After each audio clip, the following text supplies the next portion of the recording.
Qantas flight 32 Singapore से Sydney जा रही थी। आसमान साफ था, सब कुछ बिल्कुल सामान्य लग रहा था, लेकिन उड़ान के बस 4 मिनट बाद एक जोरदार धमाका हुआ। इंजन नंबर 2 फट गया और उसके टुकड़ों ने प्लेन को बुरी तरह नुकसान पहुंचाया। फ्यूल लीक होने लगा, कई सिस्टम्स फेल होने लगे और कॉकपिट में अलार्म बजने लगे। एक के बाद एक मुसीबतें बढ़ती गईं और पायलट्स के पास वक्त बहुत कम था। क्या इतने भारी नुकसान के बाद दुनिया का सबसे बड़ा पैसेंजर प्लेन सुरक्षित लैंड कर पाएगा या फिर ये उड़ान बन जाएगी इतिहास की सबसे डरावनी घटनाओं में से एक? चलिए जानते हैं।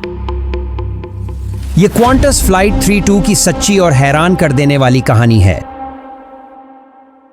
4 नवंबर 2010 की सुबह क्वांटास एयरवेज की फ्लाइट 32 अपने अंतिम गंतव्य सिडनी के लिए रवाना होने वाली थी। इस उड़ान में 440 यात्री और 29 क्रू मेंबर सवार थे। ये विमान लंदन से चला था और सिंगापुर में कुछ घंटों के लिए रुका था ताकि ईंधन भरा जा सके। अब यह 7 घंटे 30 मिनट की यात्रा पर था, लेकिन किसी को अंदाजा नहीं था कि यह विमान और इसमें मौजूद सैकड़ों लोग सिंगापुर से बहुत दूर नहीं जा पाएंगे।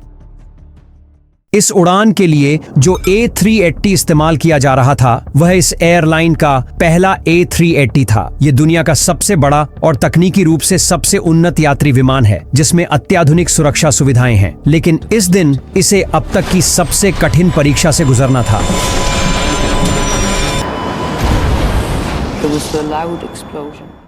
आज कॉकपिट में माहौल थोड़ा अलग था। आमतौर पर A380 को 2 पायलट उड़ाते हैं, लेकिन इस उड़ान में कुल 5 पायलट थे। Captain, first officer, second officer, एक चेक कैप्टन जो ट्रेनिंग पर थे और उनकी निगरानी के लिए एक सुपरवाइजिंग चेक कैप्टन। इतनी बड़ी टीम होने से उड़ान ज्यादा सुरक्षित लग रही थी, लेकिन कई बार ज्यादा पायलटों की मौजूदगी से आपात स्थिति में फैसले लेने में जटिलता भी आ जाती है। फ्लाइट की कमान 53 वर्षीय कैप्टन डी क्रेपनी के हाथों में थी। वे एक अनुभवी पायलट थे जिनके पास 15,000 घंटे की उड़ान का अनुभव था। वे 11 साल तक एयरफोर्स में सेवा दे चुके थे और क्वांटस एयरवेज में शामिल होने के बाद उन्होंने A380 की ट्रेनिंग ली थी। हालांकि यह विमान नया था और इसका ऑपरेशन बाकी विमानों से थोड़ा अलग था। उनके साथ फर्स्ट ऑफिसर मैट हिक्स थे जिनके पास A380 उड़ाने का कैप्टन से अधिक अनुभव था। उन्होंने इस विमान में 1200 घंटे से अधिक उड़ान भरी थी। उड़ान से पहले कैप्टन ने स्थिति स्पष्ट कर दी थी कि कमांड की प्रक्रिया वही रहेगी जो सामान्य रूप से होती है। कैप्टन फैसले लेंगे, फर्स्ट ऑफिसर उनका समर्थन करेंगे और बाकी क्रू उनकी सहायता करेंगे। किसी को अंदाजा भी नहीं था कि कुछ ही पलों में यह टीम अब तक की सबसे बड़ी चुनौती का सामना करने वाली थी।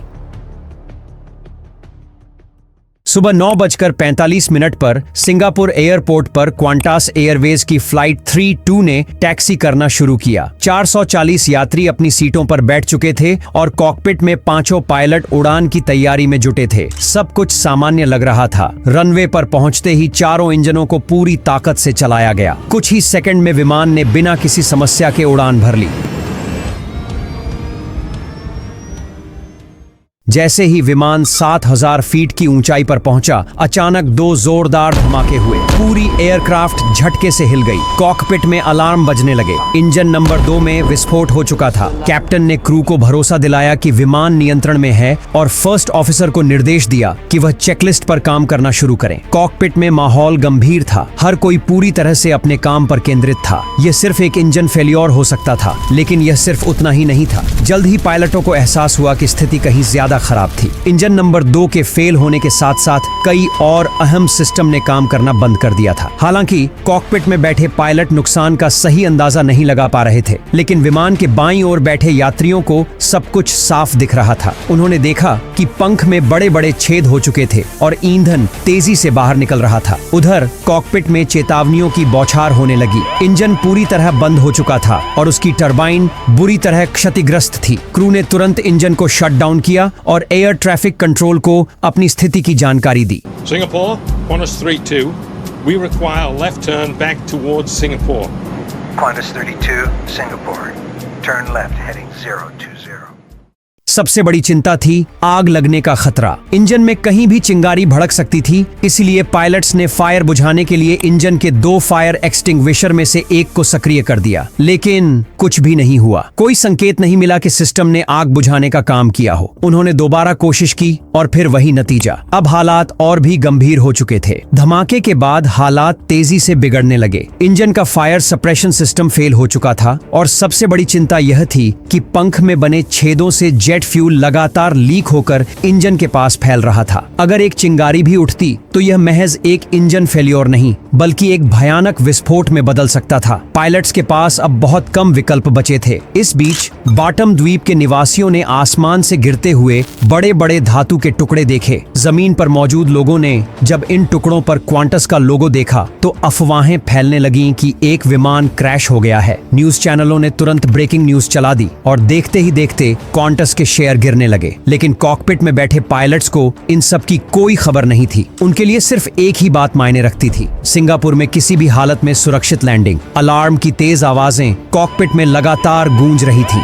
स्क्रीन पर चेतावनियों की बाढ़ आ चुकी थी। कुछ ही सेकंड में 100 से ज्यादा सिस्टम फेलियर मैसेज सामने आ चुके थे। फर्स्ट ऑफिसर ने चेकलिस्ट फॉलो करना शुरू किया। यह A380 के इतिहास की सबसे गंभीर तकनीकी विफलता थी। क्वांटस हेडक्वार्टर को अलर्ट मिलते जा रहे थे, लेकिन वे पायलट्स से संपर्क नहीं कर सकते थे। फर्स्ट ऑफिसर और बाकी क्रू अपनी सीमाओं से परे जा चुके थे। हर सेकंड अहम था। अब उन्हें तय करना था कि कौन सी चेतावनी सबसे ज्यादा गंभीर है और किन अलर्ट्स को नजरअंदाज करना ही बेहतर होगा। एक भी गलत फैसला और सब कुछ खत्म हो सकता था। इंजन नंबर 2 के फेल होने के बाद भी संकट खत्म नहीं हुआ था, बल्कि हालात और गंभीर हो चुके थे। बाकी तीनों इंजन भी किसी न किसी समस्या से जूझ रहे थे। इंजन 1 और 4 डिग्रेडेड मोड में थे, जिससे उनका डेटा उपलब्ध नहीं था, और इंजन नंबर 3 अल्टरनेट मोड में चला गया था, जो पूरी तरह भरोसेमंद नहीं था। पायलट्स को अंदाजा हो गया था कि अब हालात उनके नियंत्रण से बाहर हो सकते हैं। अगर कोई और इंजन फेल हो जाता तो सिंगापुर पहुंचना असंभव हो सकता था। अब उनके सामने 2 ही रास्ते थे, या तो वे तुरंत सिंगापुर लौटकर लैंडिंग का जोखिम उठाए, या फिर समुद्र के ऊपर कुछ और समय बिताकर सिस्टम की समस्याओं को हल करने की कोशिश करें। लेकिन दोनों ही विकल्प खतरनाक थे। अगर वे हवा में ज्यादा देर तक रहते तो ईंधन लीक होकर खत्म हो सकता था, हाइड्रोलिक सिस्टम जवाब दे सकता था और बिजली की आपूर्ति भी ठप हो सकती थी। लेकिन अगर वे बिना पूरी तैयारी के लैंडिंग करते तो यह नहीं पता था कि विमान कम ऊंचाई और धीमी रफ्तार पर नियंत्रण में रहेगा या नहीं। कॉकपिट में हर सेकंड के साथ तनाव बढ़ रहा था। हर चेतावनी पायलट्स को यह एहसास करा रही थी कि गलती की कोई गुंजाइश नहीं है। अब उन्हें तुरंत निर्णय लेना था, क्योंकि वक्त उनके हाथ से तेजी से निकलता जा रहा था। कॉकपिट में तनाव चरम पर था। पायलट 100 से ज्यादा चेतावनी संदेशों को समझने की कोशिश कर रहे थे, लेकिन हर अलर्ट हालात को और उलझा रहा था। सबसे बड़ी चिंता फ्लैप्स, ब्रेक और लैंडिंग गियर की थी। अगर इनमें से कोई भी फेल हुआ तो लैंडिंग खतरनाक हो सकती थी। कैप्टन ने फैसला किया कि फिलहाल सिंगापुर लौटना जल्दबाजी होगी। अभी विमान कंट्रोल में था और ईंधन भी पर्याप्त था, इसीलिए पहले सभी चेतावनी और सिस्टम की जांच जरूरी थी। पायलट्स ने एयर ट्रैफिक कंट्रोल को सूचित किया कि उन्हें कम से कम 30 मिनट चाहिए और सिंगापुर के पास होल्डिंग पैटर्न में जाने की अनुमति मांगी। एटीसी ने सहमति दी। सबसे पहले उन्हें यह तय करना था कि विमान की असली स्थिति क्या है और सबसे सुरक्षित तरीके से सिंगापुर कैसे लौटना है। अब सवाल यह था कि क्या विमान इस लैंडिंग के लिए तैयार था या हालात और बिगड़ने वाले थे। पायलट्स ने यात्रियों को भरोसा दिलाया कि वे ऐसे हालात से निपटने के लिए ट्रेंड हैं, लेकिन सच यह था कि इस तरह की स्थिति के लिए कोई ट्रेनिंग नहीं दी गई थी। इंजन से निकले धातु के टुकड़ों ने विमान के कई जरूरी सिस्टम को नुकसान पहुंचाया था और पायलट यह समझने की कोशिश कर रहे थे कि अब कौन कौन से सिस्टम काम कर रहे हैं और कौन से पूरी तरह फेल हो चुके हैं। ऐसे में उन्हें एक और गंभीर समस्या नजर आई। विमान के ब्रेक और लैंडिंग गियर को कंट्रोल करने वाला एक अहम सिस्टम खराब हो चुका था। इसका मतलब था कि लैंडिंग के समय विमान को धीमा करना बेहद मुश्किल हो सकता था। ऊपर से एक इंजन पहले ही बंद हो चुका था और अब ब्रेकिंग सिस्टम भी ठीक से काम नहीं कर रहा था। अगर ब्रेक और लैंडिंग गियर ने साथ नहीं दिया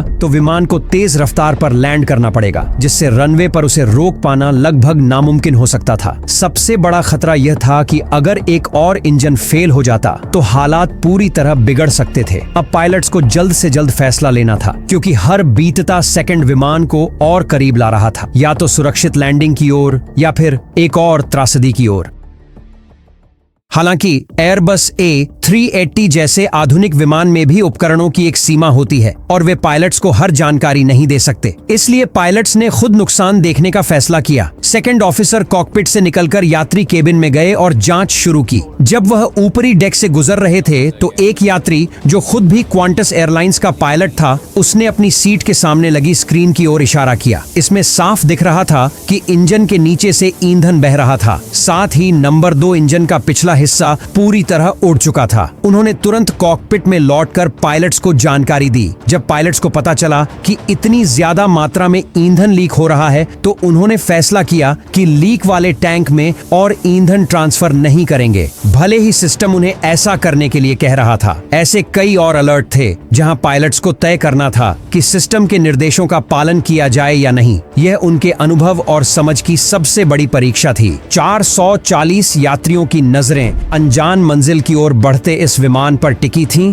बस इस उम्मीद में कि पायलट सही फैसला लेंगे। आमतौर पर लैंडिंग से पहले ईंधन कम कर दिया जाता है ताकि विमान हल्का हो, लेकिन इस बार ऐसा करना नामुमकिन था। धमाके ने फ्यूल मैनेजमेंट सिस्टम को बेकार कर दिया था, जिससे विमान अब 50 टन ज्यादा भारी था, जिससे लैंडिंग एक बेहद खतरनाक दांव बन गई। इससे भी बड़ी समस्या थी बाएं पंख से हो रहा ईंधन लीक। इस वजह से वह हिस्सा 10 टन हल्का हो चुका था, जिससे विमान का संतुलन बिगड़ने लगा। हर अलर्ट, हर सिस्टम फेलियर पायलट्स के लिए एक नई चुनौती लेकर आ रहा था। करीब 1 घंटे की मशक्कत के बाद क्रू ने आखिरकार स्थिति को पूरी तरह समझ लिया। वजन ज्यादा था, ब्रेकिंग सिस्टम क्षतिग्रस्त था और अब सबसे मुश्किल फैसला लेना था। पायलट्स ने ऑनबोर्ड कंप्यूटर से लैंडिंग दूरी की गणना करने की कोशिश की, लेकिन सिस्टम फेल हो गया। अब उन्हें अपने अनुभव और हिम्मत के दम पर यह विमान जमीन पर उतारना था, बिना किसी गारंटी के कि वे सफल होंगे। कैप्टन ने लीड फ्लाइट अटेंडेंट को कॉकपिट में बुलाकर यात्रियों को इमरजेंसी लैंडिंग और संभावित इवैक्यूएशन के लिए तैयार रहने को कहा। साथ ही पायलट्स ने एयर ट्रैफिक कंट्रोल को सूचित किया, हमें लैंडिंग के बाद इमरजेंसी सर्विसेज की जरूरत होगी। बाएं पंख से ईंधन लीक हो रहा है। अब सवाल सिर्फ एक था, क्या वे इस लैंडिंग को सही अंजाम तक पहुंचा पाएंगे? लैंडिंग की उल्टी गिनती शुरू हो चुकी थी। कैप्टन जानते थे कि अगर विमान को रनवे तक लाना है तो पहले यह जांचना जरूरी है कि वह उनके नियंत्रण में है या नहीं। उन्होंने धीरे धीरे फ्लैप्स नीचे किए और हर स्टेप पर प्रतिक्रिया परखी। फ्लैप्स 3 तक आते आते एक चीज साफ हो गई, विमान संभल तो रहा था लेकिन उसकी प्रतिक्रिया धीमी थी। लेकिन असली खतरा इंजन थे। इंजन नंबर 2 पहले ही बंद था। इंजन नंबर 1 और 4 खराब हालत में थे और कैप्टन को यकीन नहीं था कि वे सही से काम करेंगे या नहीं। अब विमान रनवे की सीध में था। नीचे समुद्र फैला हुआ था। यात्रियों के लिए यह एक डरावना दृश्य था और पायलट्स के लिए सच्चाई का सबसे बड़ा इम्तिहान। क्या उनकी लैंडिंग कैलकुलेशन सही थी? क्या विमान उतरने के बाद नियंत्रण में रहेगा? क्या वे रनवे खत्म होने से पहले इसे रोक पाएंगे? 500 जिंदगियां अब कैप्टन के फैसले पर टिकी थीं। एक गलती और सब कुछ खत्म हो सकता था। चंद सेकंड बाद पहियों ने जमीन को छुआ, विमान तेजी से रनवे पर उतरा और कैप्टन ने तुरंत ब्रेक लगाए। एकमात्र सही से काम कर रहे इंजन को रिवर्स थ्रस्ट में डाला गया। रनवे का अंत तेजी से करीब आ रहा था। हर बीतते सेकंड के साथ खतरा बढ़ रहा था। आखिरकार विमान रनवे खत्म होने से 150 मीटर पहले थम गया।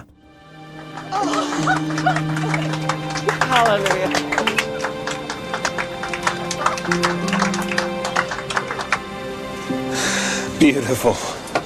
Oh.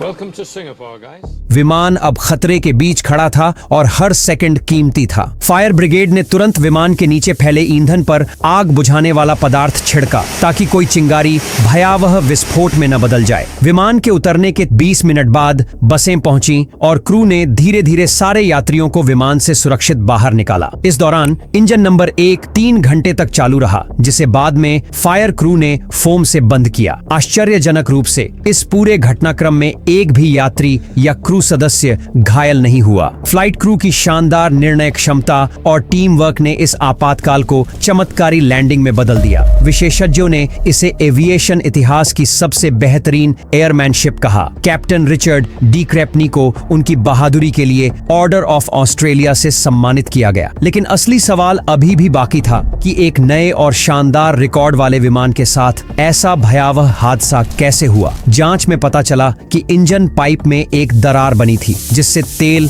रिसकर अंदर गर्म हिस्सों तक पहुंच गया और आग पकड़ ली, जिससे इंजन का एक अहम हिस्सा फट गया। लेकिन सौभाग्य से ये टुकड़े यात्री केबिन तक नहीं पहुंचे, वरना यह हादसा और भी भयानक हो सकता था। जांच में पता चला कि यह दरार रोल्स रॉयस कंपनी की निर्माण में हुई एक मामूली गलती की वजह से बनी थी। जब अन्य विमानों की जांच हुई तो पता चला कि यह समस्या कई A380 इंजनों में है। खतरे को देखते हुए सभी A380 विमानों के इंजनों को बदल दिया गया। इस सुधार के बाद ऐसा कोई हादसा दोबारा नहीं हुआ। घटना के बाद क्वांटस एयरलाइंस ने इस विमान की मरम्मत पर करोड़ों रुपए खर्च किए और इसे फिर से सेवा में शामिल कर दिया। आज भी यह विमान आसमान में अपनी उड़ान जारी रखे हुए है। लेकिन दिलचस्प मोड़ तब आया जब कैप्टन की अगली उड़ान में भी इंजन फेल हो गया और विमान को सिंगापुर लौटना पड़ा।